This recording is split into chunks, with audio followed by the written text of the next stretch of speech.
welcome to another episode of Skills and Builds, build number 90. We're out here in Gilbert, Arizona, gonna stack ourselves up a pit bike track and a BMX track.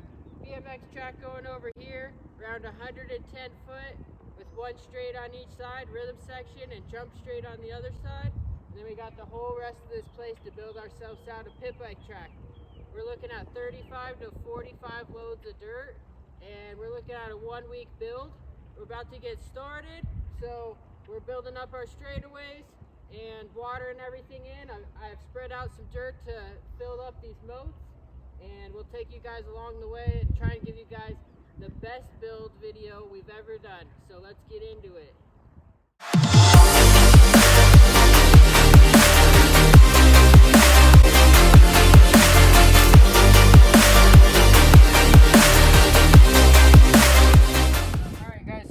Here on the BMX track, and to start off this track, what we did was first build out our straightaways. We built a base platform about 4 to 6 inches high on each side. So to think about it, even though the jumps are only about six foot wide or so, the base needs to be about 8 foot wide, so a couple feet wider than the bucket. And believe it or not, that always takes me a long time, but as we go along, you'll see in the videos that I try to keep things super clean as you go, because as soon as you start hitting one bump when you're backing up trying to smooth something, it's going to affect the build. So what we started out doing is build our base layers and work our way up. And we started with the corners first. After that, built the corners up, we soaked them throughout each day, and then came back the next day, added more, shaped them more, packed them more, for about 3-4 days. And then same with the handwork, 2-3 more days of shaping, with carving them out, stacking them, shaping them, watering in, coming back the next day. The corners are the hardest, most important part of the build, so I'll be a little detailed on how we did those. It's a lot of work, so we took our time with it and got the moisture content right first of all. Then we packed it very, very well over and over with the tractor, reshaped it with hand shaping, then repacked it with the tractor again, then reshaped it. Pretty much everything you see out here was shaped 5 times, whether it would be the straightaways or the corners. The corners just require a lot more handwork because you don't have a big rake to spread out a lot of material on a flat surface. The corners are always turning and going in each direction, so they're a lot more shovel work and fine tuning. So then once we got the corners built, we knew we wanted to have big jumps on this side and rhythm on this side. We started with the rhythm section, and for this rhythm, this family in particular hasn't been to the racetrack before. They've just seen some of my track builds and really wanted something fun for them and the neighborhood kids, so we didn't go too crazy with it. But this track rips, super fast corners, and the rollers are all about 11 foot apart. They're not super far, and they're kind of smaller, but it's so much fun like this, and you can gain the most skill in the fastest way possible with these smaller, littler rhythm. And then on this side, you have plenty of speed to come and hit these bigger jumps.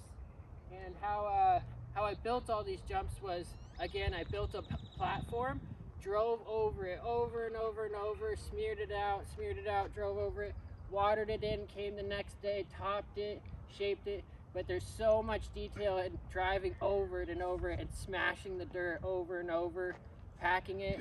And one tip I have is, when you're packing, instead of starting from the top and going down on your first pack, you could kind of start on the bottom and each pack work your way up until you get to the top, and then you'll be able to do the whole pack.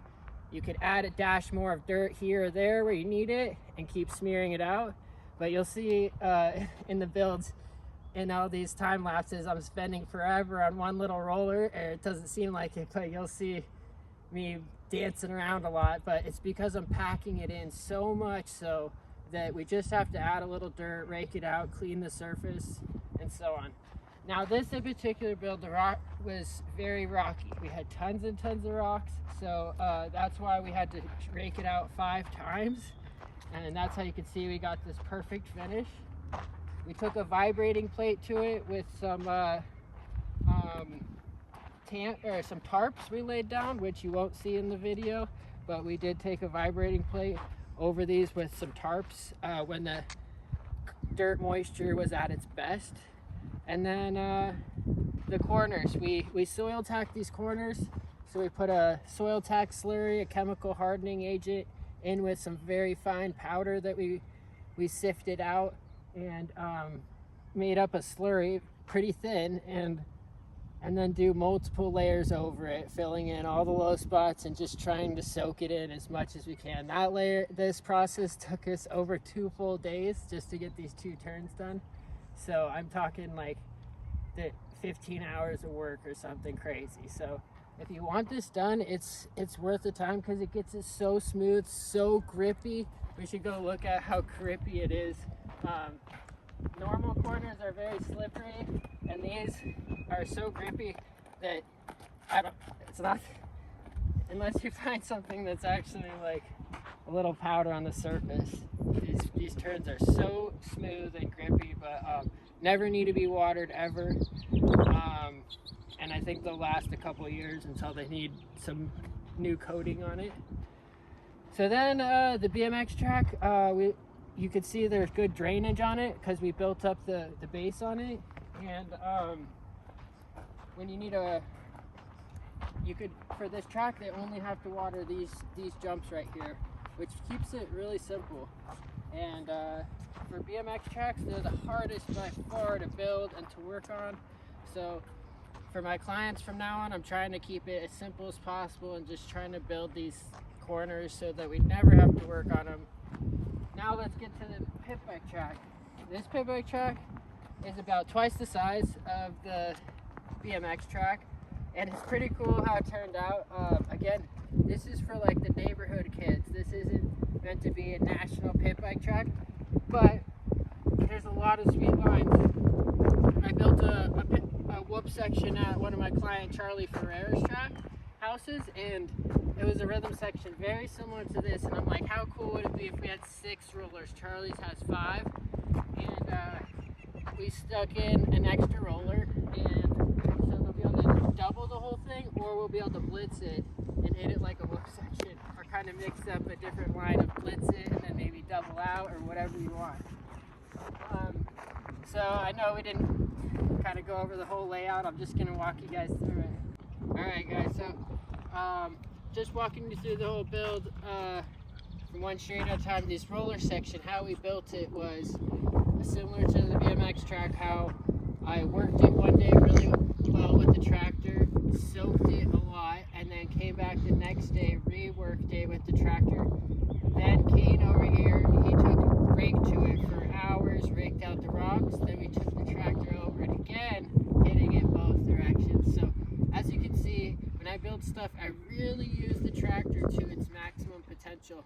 There's no other way around getting as much work done as you can possible than putting that thing to use. So make sure if you do have a tractor available that you're not just pouring dirt, shaping it out lightly, and then packing it in.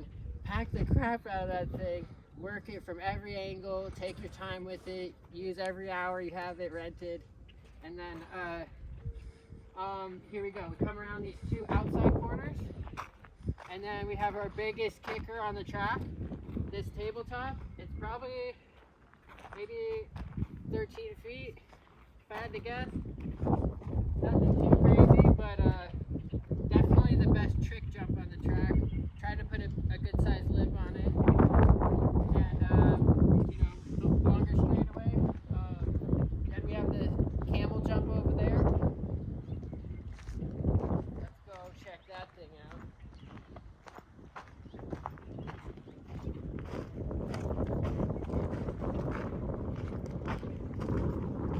So even though this is a little bit of a basic track setup, I like to put in a lot of things with a lot of options, and jump like this, you could double it, triple it, or even tire tap it.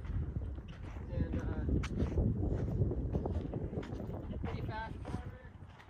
You come into this sweet jump over here, this step table, step down, and I think this will be by far the biggest jump if you were to quadruple it. I love this jump. It's only about hip height and maybe about 5.5 feet to here, 5.5 feet here, and about 9-10 foot here. So it's definitely able to triple or quad it with this long run up you have to this sweet little jump. Here, I put just the smallest little inside corner and this long sweeping outside corner. And I'm sure this will work in nice over time and be a good like passing opportunity. If you were to try and pass your buddy, come pass him right here, it'd be a great spot. In the long straightaway here into that turn, and we left it wide open over here just mostly for safety reasons, because you'll have two straightaways kind of close to each other, so I didn't put any objects in those specific areas. But other than that, this is the track build. We're gonna go take some first laps on it. It still needs worked in, needs, you know, a little raking here and there and watered, and over time this pit bike track's gonna be great. BMX track's completely done. Super stoked on it. Check out the vids right here. And thanks for joining along on another episode of Skills and Builds. Thanks to Kain for helping me out on I think this is our 5th build together, and he's kicked ass the whole time. So shout out to Kain, and shout out to the Allen family for hiring us to do this build. Super stoked with how it came out, and hope you guys subscribe and join along for the next build and the next ride session. Thanks.